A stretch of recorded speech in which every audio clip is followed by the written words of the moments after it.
So I'm Pacheco Bever, and my work is on workers' rights. So today we're going to dive into the Catholic Church's view on the dignity of work and why it's considered an important part of human life. The Church doesn't just see it as a way to make money, it sees it as a way to be deeply connected to the gifts you were given and God's plan for creation. And in the very beginning, in the book of Genesis, God tells us to fill the earth and subdue it. That's basically a command to work and to care for and cultivate for the world around us. And through work, we are using the creative power that God gave us. And even though the world has changed much with the new science and technology, this call to work hasn't gone away. If anything, it's more important today because we know more about everything. And that God's gifts that He gave us allows us to expand even more. The Church teaches us that His vocation to work isn't just for a few people, it's universal. So every person has a role to play. The Church emphasizes something really important. It's not just about what gets made or done, it's about the person doing the work. It's about the person growing and choosing what he wants to work in and developing the gifts that God gave us. Quick question. Yeah. What if you can't work? Like you're bedridden? Like a veteran? Yeah, like a veteran, you're bedridden, just disease. Oh, I thought you said veteran. Bedridden. Then you have that was the work was done beforehand. So if you're bedridden at 22, your work was done before you were 22. So just because you can't work anymore means you're okay because you did it before? Yeah, or ways like if a person with cancer she or she can't work because they're draining and they're going through these chemo sessions, their work right then is to work past that sickness. And that's their work. Okay. God created us the ability to think, choose, and act freely, and it's the worker, not the work itself, is the center of labor. So it's about the work coming from you and given out into the world rather than what you're doing in the work. You should be able to have your work tell a story and tell what your gift does for the common good. The Church teaches us that work is tied closely to human dignity and carries a moral responsibility. So even after sin entered the world, work didn't lose its value. It helps us grow virtues like industriousness, which means working hard and working well. And because of dignity, practices like slavery are completely wrong, and they attack the worker and the honor of the worker. Pope Francis has a really strong opinion on this topic.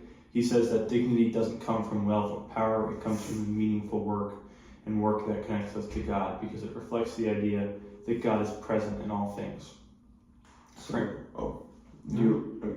So are you unholy if you don't work? Like ignoring the fact you might be disabled or stuff like that. What if you just don't work? Are you unholy? Or I guess also you don't contribute to the common good?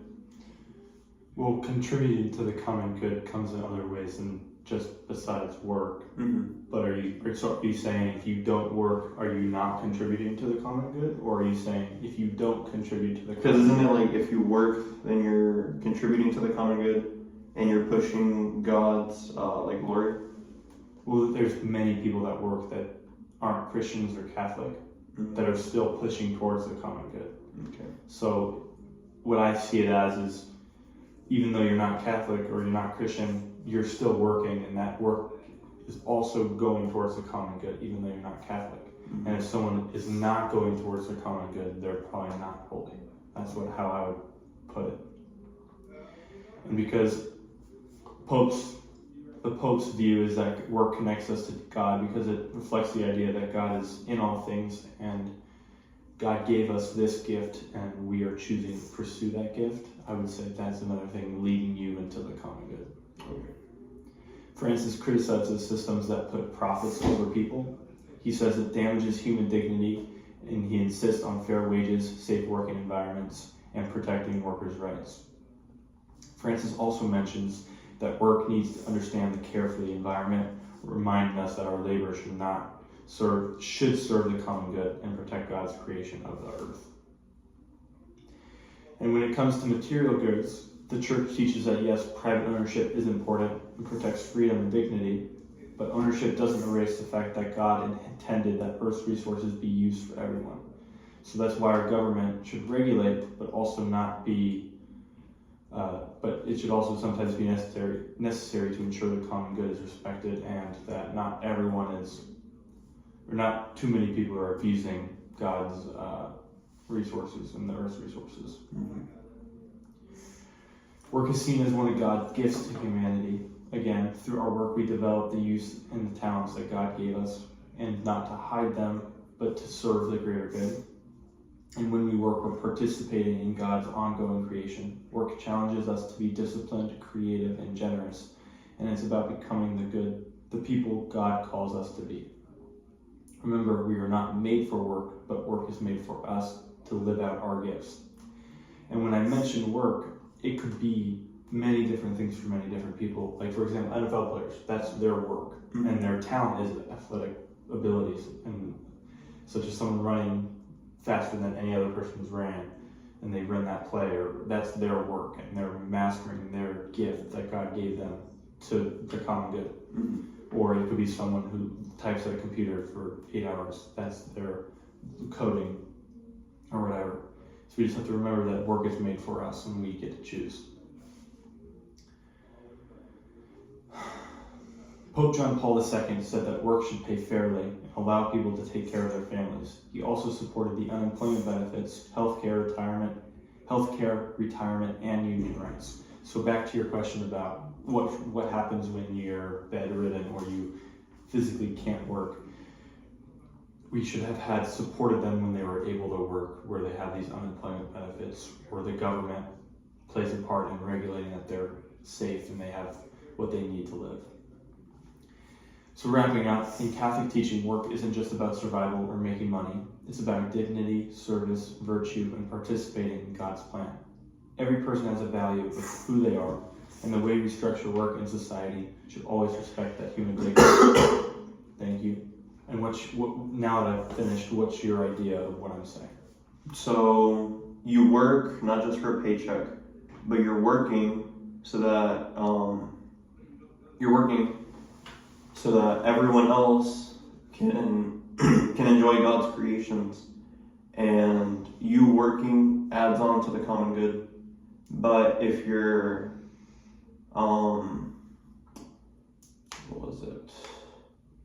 if you're using it for like slavery or other means like that, then that's not adding on to the common good, and that's bad for everyone.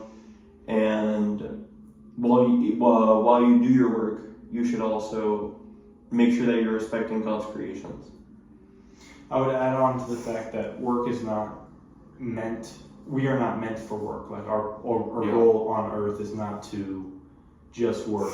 It is to have our gift be shown through work, mm-hmm. and have that be given to everyone else. Yeah, so our gifts are meant to support our work so then we can help others. Yeah, perfect. That's great.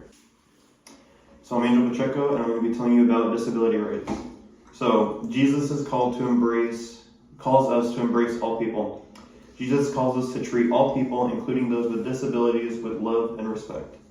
The U.S. CCB reminds us that while we are not actively looked down on those with disabilities, we often still treat them as apart from others, and this is wrong.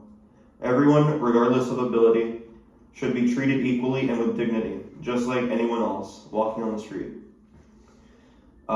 Next is disability in the church. Catholic teaching stresses that disabled people are equal to others in God's eyes. People with disabilities should not be excluded from church activities or sacraments like baptism or confirmation. The church wants people with disabilities to be active participants, and their unique perspectives can enrich the church's mission. So, one question I have is, you're saying that everyone should be viewed as equal, and even the people with disabilities should be viewed as equal people to people that don't have those disabilities. So, for example, I have faults. Okay, I can't. Sometimes speaking is hard for me, so there's one of my faults. Like I can't pronounce some words. And then you have someone that maybe is blind and can't see. We're equal, even though both of our faults are different. Yes. Okay. So there could be like a normal person just walking down the street, and then there's like a blind homeless guy on the street that's just sitting begging for money. that man just walking down the street and the guy begging for money are the exact same person, then that's why we should treat them as the same. Because under God's eyes, everyone is the same. Okay. Next is inalienable rights. Inalienable rights, according to the U.S. Constitution, are rights that cannot be taken away. The Church agrees that everyone, regardless of disability, has the right to participate fully in the Church. Next is the Church's teaching on disability. The Church affirms the dignity of every human being. All people, including those with disabilities, have gifts to contribute to the Church. While they are included, the body of Christ is more complete. Next is St. John Paul's second teaching, the culture of life versus the culture of death. St. John Paul II warned against the culture of death, which views the weak and disabled as burdens. So in this philosophy, the people who have disabilities are seen as weak and that they should be removed from society. That way, normal people can be brought back up and society can be faster, essentially. So, for example, it would be like the Church used to view them as like unequal and that they shouldn't be a part. The church has always viewed them as equals, but there are individuals who have taken upon the culture of death. Okay. Which is that these individuals are weak, and they can do things like everyone else. They disagree with that and they say that's wrong. Yes, the Church completely disagrees with that ideology. Alright.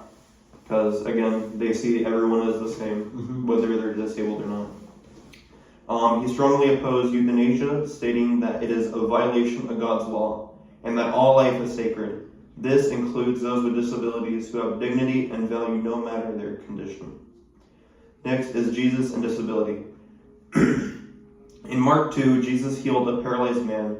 He didn't ignore or reject him because of his condition. Instead, Jesus saw the man's faith and welcomed him. Jesus treated the disabled with love and compassion, seeing them as equal and valuable members of society. Jesus healed the blind man. John 9. Jesus healed a born blind and challenged the deaf. Jesus healed a man born blind and challenged the belief that disabilities are a punishment for sin. Jesus taught that disabilities are not a reason for judgment, but an opportunity for God's work to be displayed. Even when others reject the healed man, Jesus stood by him, showing us that we should always stand by those who are marginalized. And just to recap back on Mark 2, in that verse, Jesus is having a talk with some followers of his in a building, and 4 men have their paralyzed friend, and they can't get in the building, but they want to get him healed.